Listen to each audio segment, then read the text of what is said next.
गाय जब माता है तब उसे राष्ट्रीय पशु का दर्जा देने की मांग क्यों हो रही है? मां से बड़ा दर्जा क्या हो सकता है? क्या गाय को राष्ट्रीय माता का दर्जा दिए जाने की मांग ठीक नहीं लगती आपको? जो लोग राष्ट्रीय पशु का दर्जा दिए जाने की मांग कर रहे हैं वो मां को पशु की श्रेणी में क्यों रखना चाहते हैं?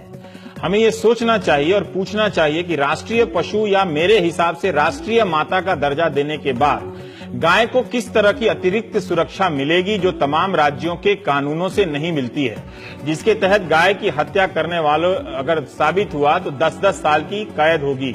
आगे बढ़ने से पहले बता दें कि गाय को राष्ट्रीय पशु का दर्जा देंगे तो क्या यह दर्जा बंगाल टाइगर से वापस ले लिया जाएगा? उसे कौन सा दर्जा दिया जाएगा? इधर टाइगर भी कंटेस्टेंट है। अभी बंगाल टाइगर को नेशनल एनिमल का दर्जा हासिल है। 1900 गाय को नेशनल मदर का दर्जा मिलना चाहिए अगर मिले तो। 1972 से बंगाल टाइगर नेशनल एनिमल है। उससे पहले 48 से 72 तक गुजरात के गिर में मिलने वाला अपना बबर शेर था, लेकिन बंगाल टाइगर को इसलिए दर्जा मिल गया क्योंकि वो 16 राज्यों में पाया जाता था।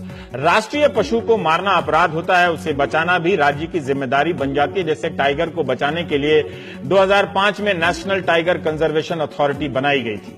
यह जानने के बाद खबर यह है कि राजस्थान हाईकोर्ट के जज महेश चंद्र शर्मा गायों के मसले के ऊपर हाईकोर्ट की निगरानी समिति की सुनवाई के दौरान राज्य को उन्होंने 20 प्रकार के सुझाव दिए। इनमें से एक है कि गाय को राष्ट्रीय पशु घोषित किया जाए, नेशनल एनिमल, नेशनल मदर नहीं। नेशनल मदर का डिमांड मेरा है, ओरिजिनल।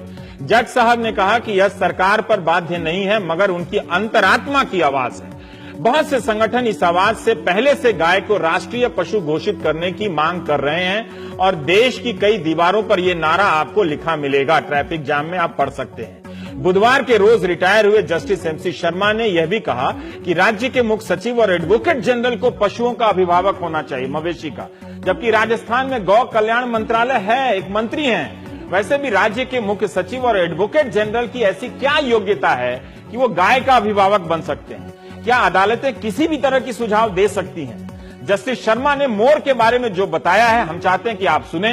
बस अपने बच्चों से ये जरूर कहें कि परीक्षा में ये जवाब ना लिखें वरना उनके नंबर कट सकते हैं। एक मेरा जजमेंट इस मोर पर इसलिए याद आपको बता रहा हूं कि मोर कभी भी मोरनी के साथ उसको गर्भवती नहीं करता। मोरनी गर्भवती तभी होती है जब मोर आंखों के आंसू डालता है और मोरनी उसको चुग लेती है, उसके बाद वो प्रेग्नेंट हो जाती है और उसके बाद वो मोर या मोरनी जो भी हो उसको जन्म देती है। तो इसलिए मोर हमेशा ब्रह्मचारी होता है, इसलिए मोर को, पंख को सब अपने सर पे रखते हैं। समझ नहीं आ रहा जज साहब को प्रणाम करूं या ब्रह्मचारी मोर को। आप हंस सकते हैं मगर जस्टिस शर्मा ने यह टिप्पणी मीडिया में भी दोहराई है और उसी पर मेरी ये टिप्पणी है। संविधान कहता है कि निष्पक्ष और वैज्ञानिक सोच का प्रसार करना है, साइंटिफिक टेम्परामेंट, मगर हम लोग टीवी वाले दूसरा ही टेम्परामेंट का प्रसार कर रहे हैं आजकल। ये हमारा मौलिक कर्तव्य है। जस्टिस शर्मा ने मोर को आजीवन ब्रह्मचारी घोषित कर विज्ञान का भला किया है या नहीं, इस पर बहस होनी चाहिए। क्या उनकी बात मानकर किताबों से मोर मोरनी के यौन संबंधों की बातें हटा देनी चाहिए? विज्ञान कहता है कि मोर अपने पंख फैलाकर मोरनी को आकर्षित करता है, मोरनी अपनी इच्छा से मोर का चुनाव करती है, मोर चाहे तो एक वक्त में कई मोरनियों के साथ मेट कर सकता है। मोर 3 साल की उम्र में ही सेक्सुअली एक्टिव हो जाता है। ये नेशनल ज्योग्राफी वगैरह अवैज्ञानिक चैनलों पर है।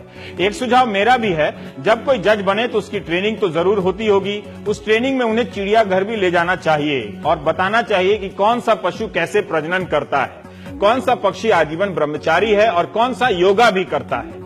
आंसुओं को चुककर मोरनी के गर्भवती होने की बात पर संसद में बहस तो होनी ही चाहिए। जो लोग इस बात को लेकर हीन भावना के शिकार रहते हैं कि भारत को विज्ञान के क्षेत्र में आजादी के बाद से नोबेल पुरस्कार क्यों नहीं मिला, उन्हें जज साहब की बात पर गर्व करना चाहिए और नोबेल कमेटी को चुनौती देनी चाहिए कि अगर आपके सारे नोबेल पुरस्कार प्राप्त वैज्ञानिक, जीव वैज्ञानिक, भौतिकी वैज्ञानिक, केमिस्ट्री वाले, मैथ्स वाले सब हमारी वैज्ञानिक मान्यताओं को साबित कर देंगे तो हम उन्हें एक और नोबेल पुरस्कार देंगे जिसका नाम होगा मयूर नोबेल पुरस्कार। ये हम देंगे। जय हिंद, जय भारत। विज्ञान अमर रहे, विज्ञान अमर रहे जब तक सूरज चांद रहेगा।